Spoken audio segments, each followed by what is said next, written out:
भाषा नीरज कुमार से सीखने का जरूरत है। कोई बुद्धि का पैदल हो गया है जो नीरज कुमार से भाषा सीखेगा ना। कितनी बुद्धि है नीरज कुमार, दिन भर पान और गुटखा खा के थूकते चलते हैं सड़क पर, और वो किसी और को समझाएंगे कि कैसे बोलना है और कैसे नहीं बोलना है। तो नीतीश कुमार के पार्टी के नेताओं की बात को मान लेना पड़ेगा कि नीतीश कुमार जी अब घटते हुए क्रम के नेता हैं। बिहार में जो भी विकास हुआ है नीतीश कुमार जी और भाजपा के नेतृत्व में हुआ है। हमारे बिना नीतीश कुमार जीरो है, जीरो।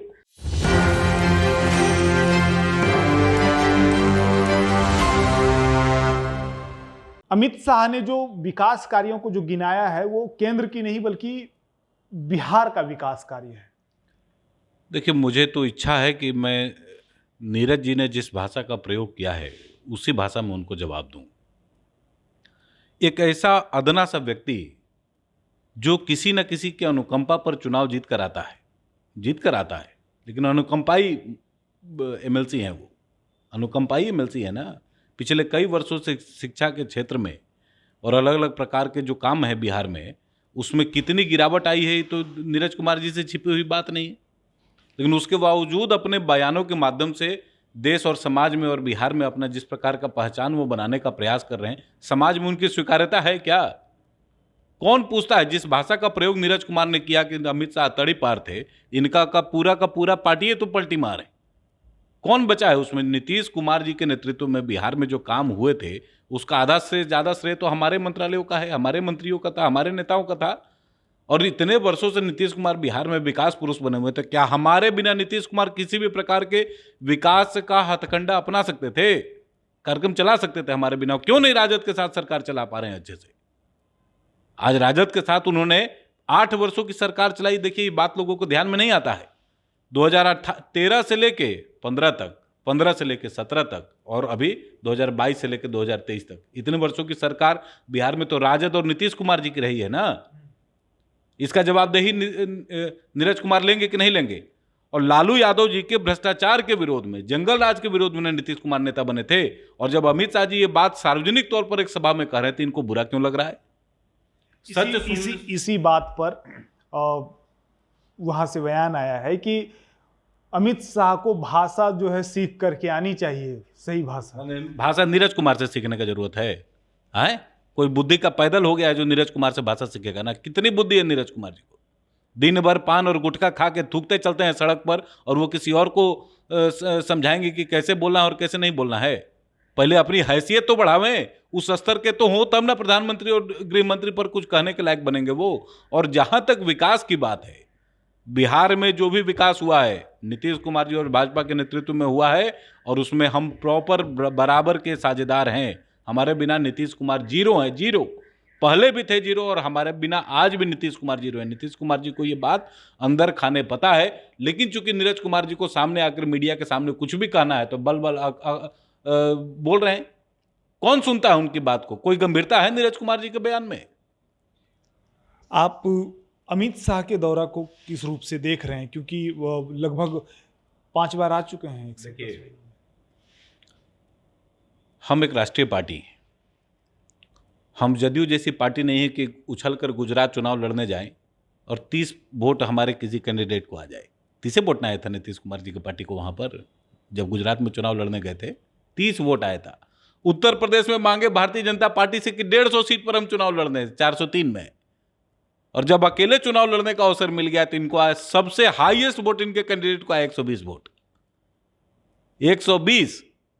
ऐसे लोग जब राष्ट्रीय स्तर के नेताओं पर और भारतीय जनता पार्टी के नेताओं पर कुछ बोलते हैं तो उनका देश किस प्रकार से प्रतिकार करता है। ये नीतीश कुमार जी का जो घटता हुआ क्रम है, 2010 में 115 विधायक, 2015 में 75 विधायक, आज 2020 के चुनाव के बाद 43 विधायक।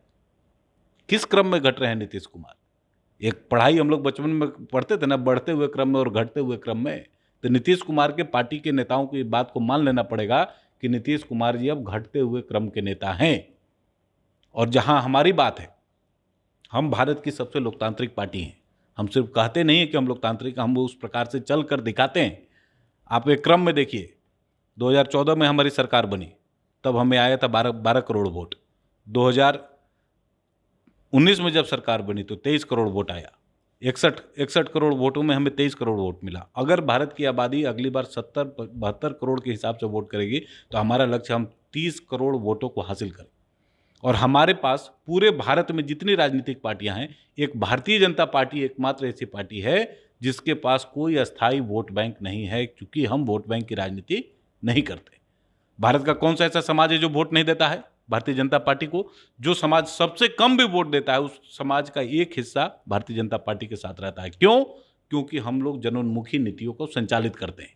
देश के 80 करोड़ लोगों तक अगर हम अनाज पहुंचा रहे हैं, तो हमारी धारणा ऐसी है कि समाज के उन वर्गों तक पहुंचना है जिनको वास्तव में सरकारी नीतियों की आवश्यकता है, और बिना भ्रष्टाचार के। देखिए, लोग कहते हैं कि मोदी जी ने क्या किया। डिजिटल क्रांति जो आई है भारत में, उसका सबसे बड़ा प्रभाव आप देखिए। हमने डीबीटी की योजनाओं को लागू किया। आज हर लाभुक को उसके हिस्से का पैसा उसके अकाउंट में सीधे मिल जाता है। तो जो 85 पैसा कांग्रेस के नेतृत्व में जो गायब हो जाता था, जो स्वयं राजीव गांधी जी ने स्वीकारा है, वो तो बात सच्चाई आ गई।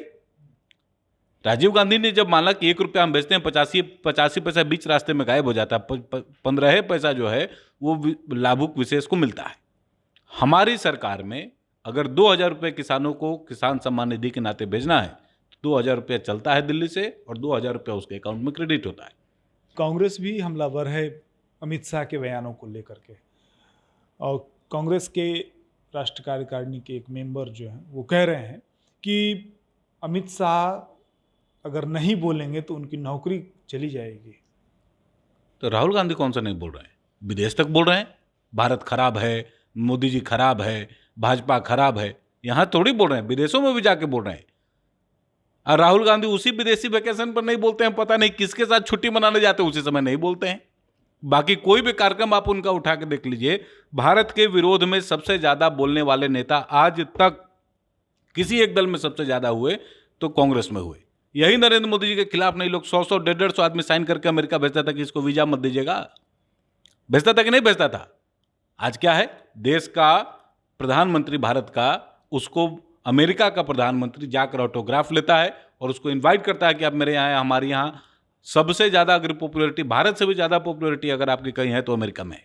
एक अंतिम सवाल, अमित शाह के बिहार दौरे के बाद बिहार की राजनीति किस ओर करवट लेगी, क्योंकि विपक्षी एकता की भी बैठक जो है पटना में हो चुकी है। देखिए, बिहार की राजनीति एकांगी है। सिर्फ और सिर्फ भारतीय जनता पार्टी के पक्ष में बिहार के लोग खड़े हैं। क्यों?